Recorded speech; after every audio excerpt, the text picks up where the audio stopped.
श्रीराम समर्थ. श्री गणेशाला, शारदेला, समर्थ सद्गुरूंना वंदन करून क्षणभर नामस्मरण करू. अधिक मास महात्म्य कथेचा 3रा अध्याय श्रवण करू. ओम नमो भगवते वासुदेवाय.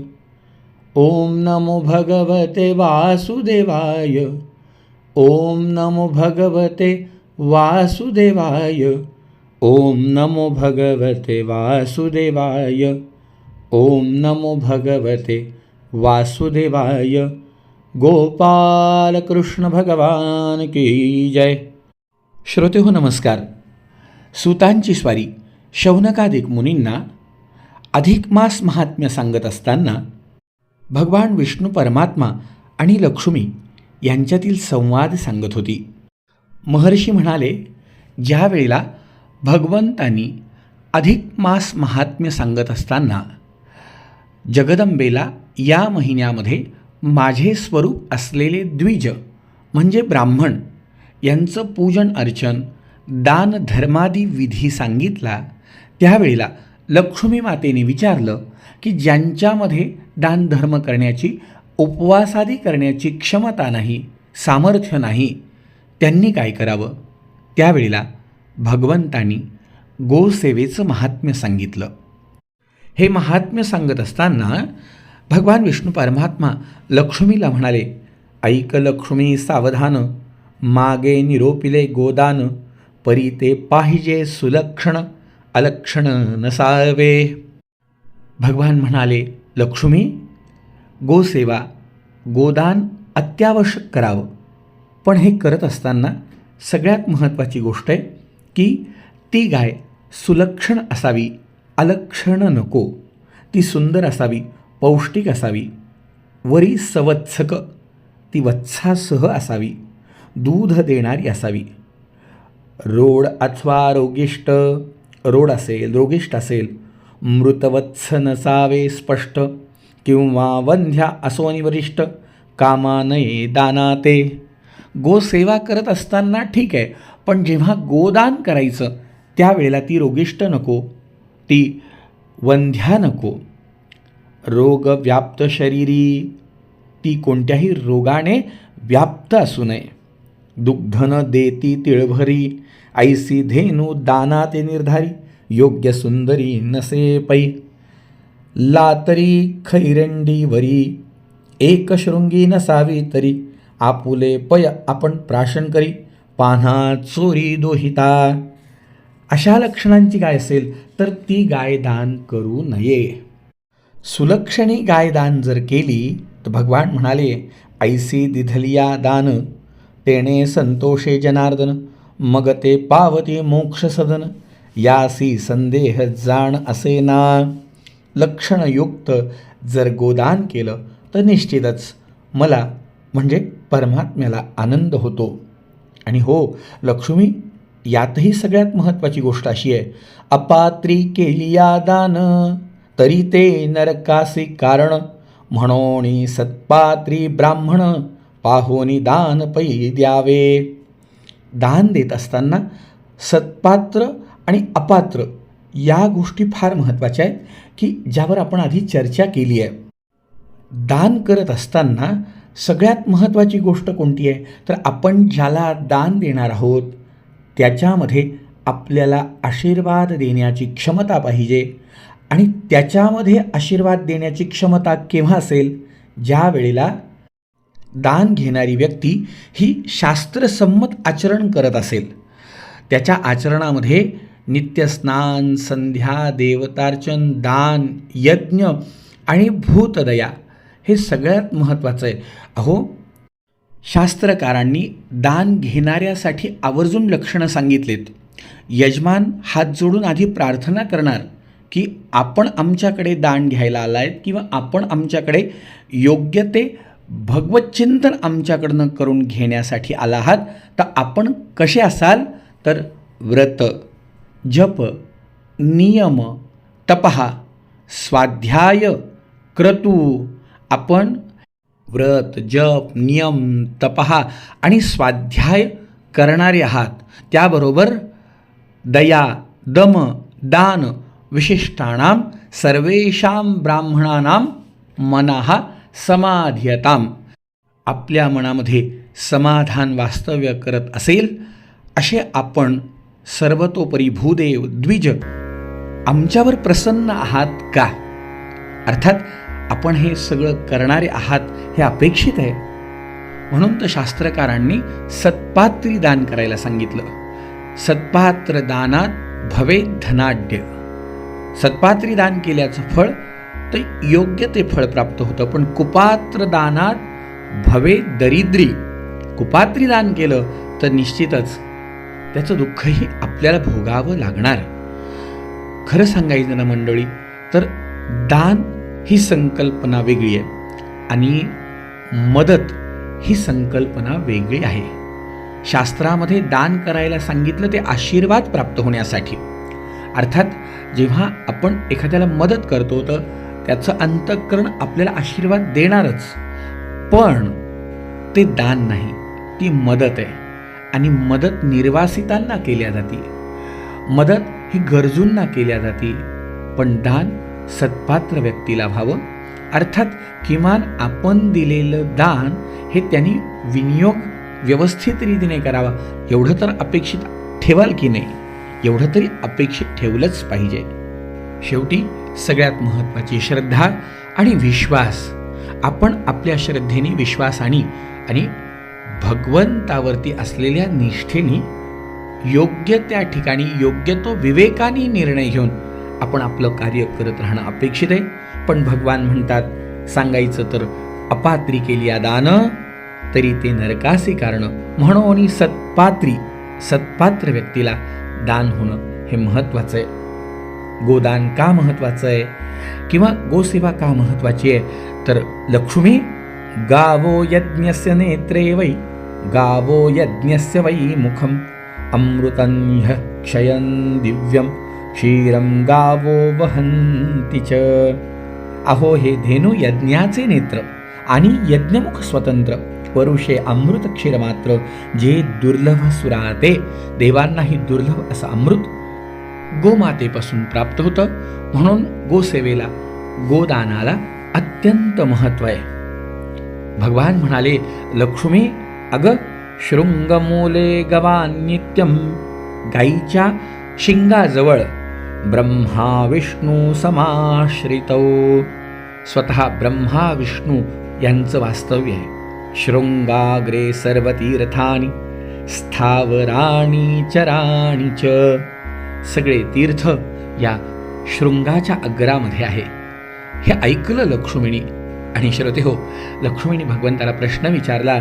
तव आशंका घेऊनी सत्वर श्रोती बोलिले उत्तर. सर्वगात्री सुरवरा किंकारण प्रवेश पै.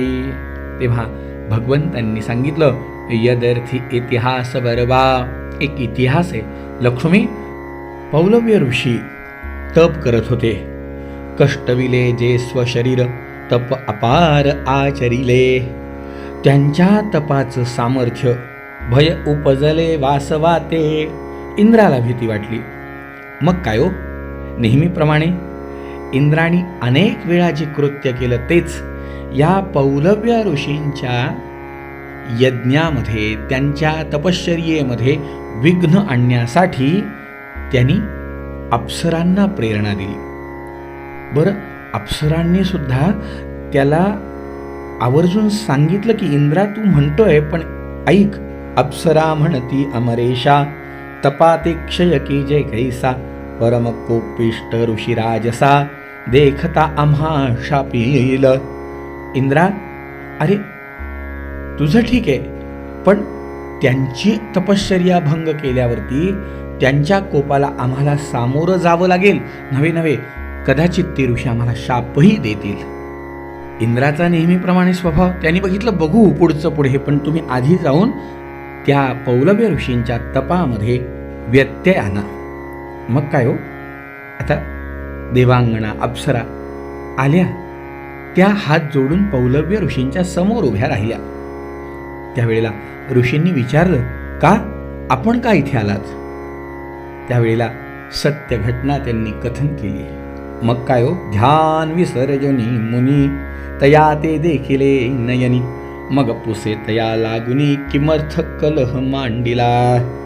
आणि जेव्हा ऋषींना कळालं की इंद्राने आपली तपश्चर्या भंग करण्यासाठी या देवांगणांची योजना केली, खवळलेल्या त्या पौलव्य ऋषींनी शापोदक हातामध्ये घेतलं आणि तात्काळ इंद्र समोर येऊन उभा राहावा असा त्या मंत्रांचा उच्चार केला. अहो, इंद्राचं आसन डगमगायला लागलं. भगवान म्हणाले, लक्ष्मी, इंद्र सिंहासनावरी वासवो, तव खळबळल्या तयाचा देहो, चंचल होताची पहाहो, सभोवते अवलोकित, शापाचे सामर्थ्य मोठे, इंद्राचे अंगी उठले काटे. मग काय, मग पिशाचवत पळतसे नेटे, जेथे असे कमलासन. इंद्राची स्वारी ब्रह्मदेवांकडे गेली की कसंही करा, मला या शापापासनं मुक्त करा. तेव्हा ब्रह्मदेव त्याला आसरा देतायत हे पाहिल्यावर ब्रह्मदेवासह इंद्राणी इथे यावं अशा प्रकारचा मंत्रोच्चार केला गेला. मग काय, ब्रह्मदेव म्हणाले, अरे इंद्रा, तुझ्यामुळे माझ्यावरही संकट आलं. मग काय हो, या दोघांची स्वारी ब्रह्मा आणि इंद्र विष्णू परमात्म्यांकडे गेली. पुन्हा पौलव्य ऋषींनी या दोघांसह इंद्राणी इथे यावं अशा मंत्राचं अनुष्ठान सुरू केलं. हे तिघही जण महादेवांकडे गेले. पण घटना तीच, प्रत्येकाचं नाव घेऊन इंद्रासह या देवांनी इथे हजर व्हावं अशा प्रकारे पौलव्य ऋषी आपल्या मंत्रांचं उच्चारण करू लागले. मग काय झालं तर या सगळ्या देवांनी मिळून गोमातेला हात जोडले. गाईला हात जोडून, आम्हाला तूच आता तारू शकतेस, आम्हाला तुझ्यामध्ये वास करण्याची आज्ञा दे, कारण तुला शाप मिळणार नाही. पौलव्य ऋषी गोमातेला शाप देणार नाही. मग काय हो, सगळ्या देवतांनी धेनूच्या अंगामध्ये प्रवेश करायचं ठरवलं. तिथे कशा कशा प्रकारे कोणी कोणी प्रवेश केला तर शृंगमूले गवा नित्यम ब्रह्मा विष्णू समाश्रितौ. ब्रह्मा विष्णू महेशांची स्वारी त्या शृंग मूळाच्या तिथे स्थित झाली. शृंगाग्रे सर्व तीर्थानी, शृंगाच्या अग्रभागामध्ये सगळे तीर्थ आले. शिरोमध्ये महादेव, शिराच्यामध्ये महादेव, सर्वभूतमय स्थितः, ललाटाग्रे स्थिता देवी, नासवंशे च षण्मुखः. नाकामध्ये स्वतः षण्मुख कार्तिक स्वामी स्थित झाले. कर्णयोर अश्विनौश्चैव, कानामध्ये अश्विनौ देव, डोळ्यामध्ये चंद्र सूर्य, दंतेषु वायव, दातामध्ये वायू देवता स्थिर झाली. जिभेमध्ये वरुण देव, हुंकारामध्ये सरस्वती, यमयक्षौच गंडयोः.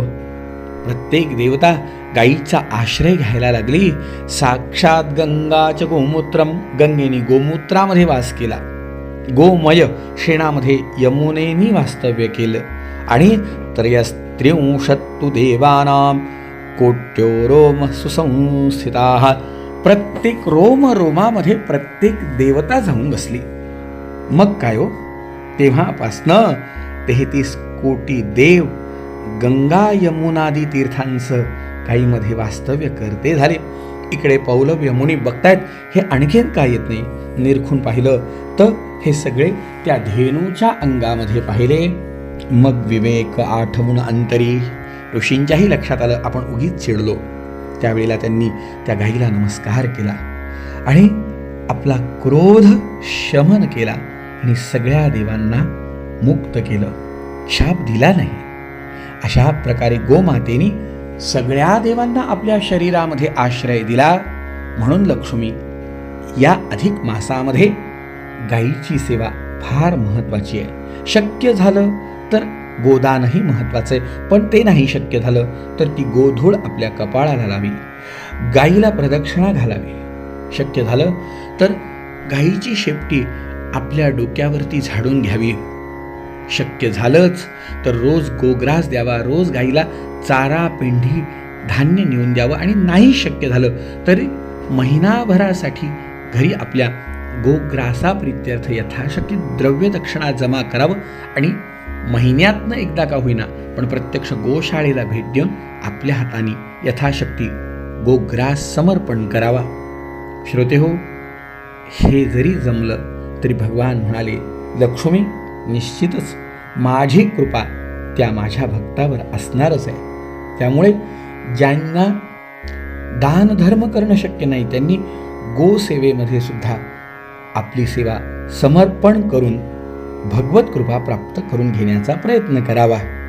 नेहमीप्रमाणेच जे आपण असं ठावे ते इतरास शिकवावे. अलौकिक या गोमातेचा महिमा आपल्या आप्त इष्ट मित्र बांधवांनाही श्रवण करावा आणि भगवत कृपा प्राप्त करून घेण्याचा प्रयत्न करा. जय जय रघुवीर समर्थ.